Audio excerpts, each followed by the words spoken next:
Welcome to QuickBooks Monday, a limited series where we share expert insights related to all things QuickBooks. While today's session is under the QuickBooks umbrella, most of the accountants have heard some of this. Today we're joined by Beth Blaney, let me get this right, Beth, QuickBooks Pro Certified Advisor. I have it out of order. Who propelled her bookkeeping skills into a unique entrepreneurial endeavor. Her magic power is making QuickBooks understandable and fun. And you'll see what I mean as we go through today's session, which focuses on frequently asked questions. So let's dive right in. So let's start with the most obvious question, Beth. What are the system requirements for QuickBooks Online? All right. So Mary, I can pretty much make anything fun. Yeah, yes, you can. I don't know how to make system requirements fun. Okay. All right. I think you gave me too much credit. So really the system requirements are you need to have a web browser. The suggested browser is Chrome, and you can use that whether you're on a Mac or you're on a PC. And really the most basic Mac and PCs, as long as it allows you to run Chrome, it's going to allow you to run QuickBooks Online, and you can access it from anywhere. So it's not as though, it's the old days where you need a server and you need a VPN access and all that kind of junk. You can just log right in on Chrome. Okay. So, I'm sorry. Interrupting you. That's okay. And you need an internet connection, and it needs to be a good internet. It needs to be a good internet connection because you're connected right into QuickBooks. So, you're not the first person I've heard talking about a different application that, Chrome or a given internet browser. I thought they were all the same, more or less. Well, given that I'm not an IT specialist, I can't tell you that, but I can tell you that the QuickBooks people say that the preferred browser is Chrome. Okay. So often if you're having any problems, when you call in, they're going to say, what browser are you on? Another trick is if you're ever having trouble in something in QuickBooks Online, like it's hanging up, it's not letting you log in, or it's not letting you do something, try it in an incognito window. And that's something that Chrome allows. And again, do it before you call support because they're going to ask you every single time. So you may as well get it out of the way and give the right answer. Yeah. Okay. So my other magic trick when I'm having trouble with a particular application is to close down, reboot, and sometimes the problem goes away. Does that ever happen?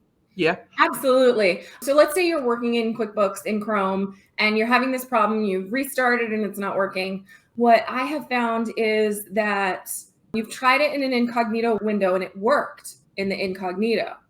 The way to get to fix that back in your regular Chrome is you have to delete your cookies. Okay.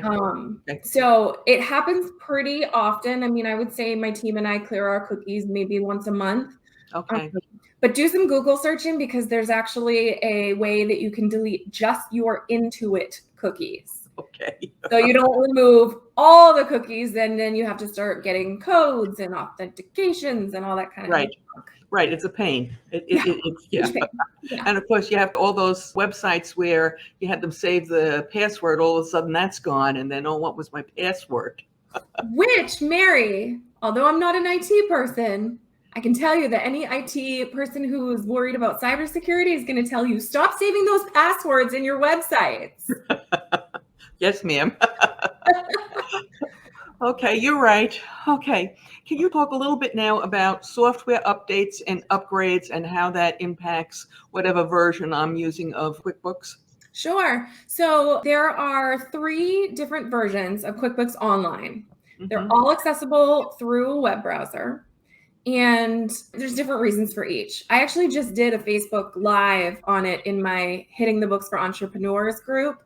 If anybody wants to join and is interested in hearing about that, you don't have to do regular updates because it's all online. It all happens for you in the background, which is really great. And in terms of upgrading, it's super easy. If you start on the lowest version, and by lowest version, I mean, there's 4 versions, I'm sorry. There's Simple Start, Essentials, Plus, and Advanced. So I don't suggest anyone uses Self-Employed. I don't think it has merit. So I don't even count that. I don't even include that in the list. So even if you started with Simple Start and then you started to notice that you need some things that are available in the next version up, you can literally click a button and upgrade like that. Okay, so you mentioned your Facebook group. Can you tell us about the Facebook group? And Sure. are you going to give me a link so that people can click on it to join? Absolutely. So I teach QuickBooks online, both in actual classes, and I have my course available on my website as well, bethblaney.com. And I realized that once you take the course or the class, you still need support if you're doing your own books. Oh, And yeah. you're still going to have questions. And like I said before, who wants to sit on a call trying to get through to QuickBooks for 3 hours? So I created a free Facebook group. We'll have the link there, or you can do a search for Hitting the Books for Entrepreneurs. Hitting the books. And Okay. yep. And it's just a community for QuickBooks Online users who Mhm. have some questions. I do lives regularly. I'll post reminders, things that you should be doing. And yeah, it's a fun place to be, Mary. It is. See, I told you we'd have you fun. All right. So now the $1,000,000 question, which, comes up about everything. Could you talk a little bit about pricing, flat fee versus a monthly subscription? Sure. So QuickBooks Online does not have a flat fee. You can pay for an entire year at one time, or you can pay monthly, but you don't purchase QuickBooks Online the way you used to with QuickBooks Desktop. Or the way you still do if you want QuickBooks Desktop. With QBO, it depends on whichever level of service you're getting as to what your fee is. Simple Start is pretty low, and if you go directly through the website, they're always running some sort of promotion, whether it's, the first 3 months are 50% off, or you get your first 30 days free. Definitely check that out. Also, if you have an accountant that you're working with, or obviously a bookkeeper, ask them. Yeah.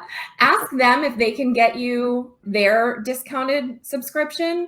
And a lot of us, if we have that capability, then we'll provide it at a little bit of lesser cost than what you can get it online. All righty. I want to talk about payments using QuickBooks since, I focus on accounts payable and have a few questions. But before we get to that, very quickly, I would like to invite listeners to subscribe. It's free, completely private, and you can unsubscribe at any time. If you're watching on YouTube, ring the bell next to the subscribe button. You'll be notified when we post new accounts payable content, which we do 2 or 3 times a week. And of course, in the upcoming weeks, we're going to have Beth and her QuickBook information on Mondays at noon Eastern time. The session we have coming next week is really interesting. Okay. You don't need a YouTube account to subscribe. You can subscribe if you have a Gmail account. Okay. I said it.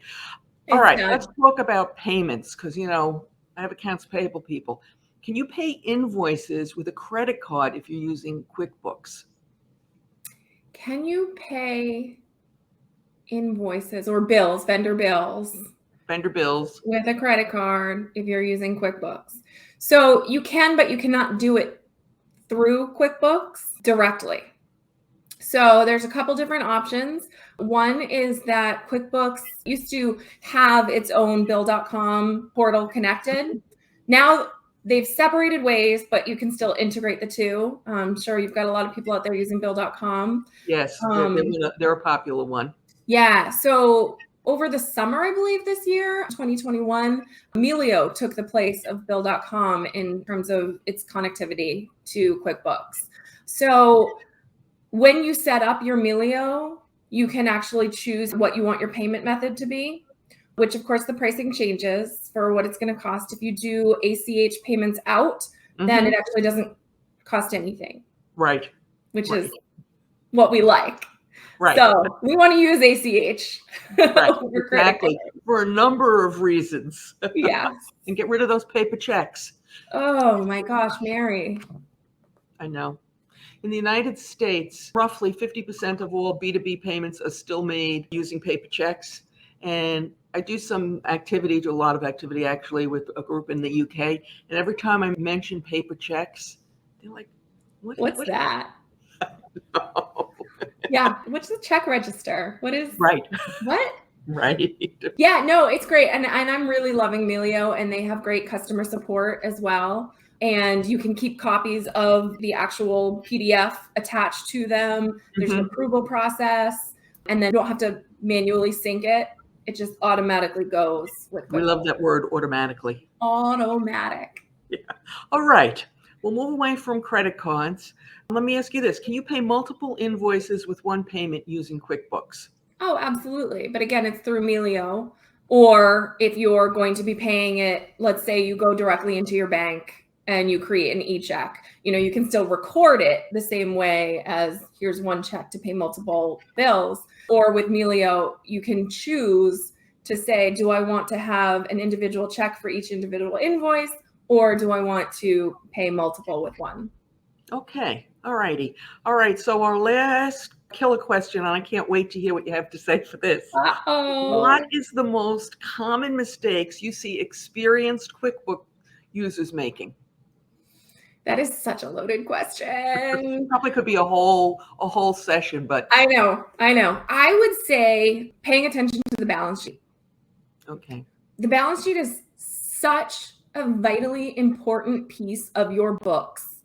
And so many people, including myself at one point, didn't know what a balance sheet was. I can look back at myself years ago and say, oh yeah, I've been a bookkeeper since.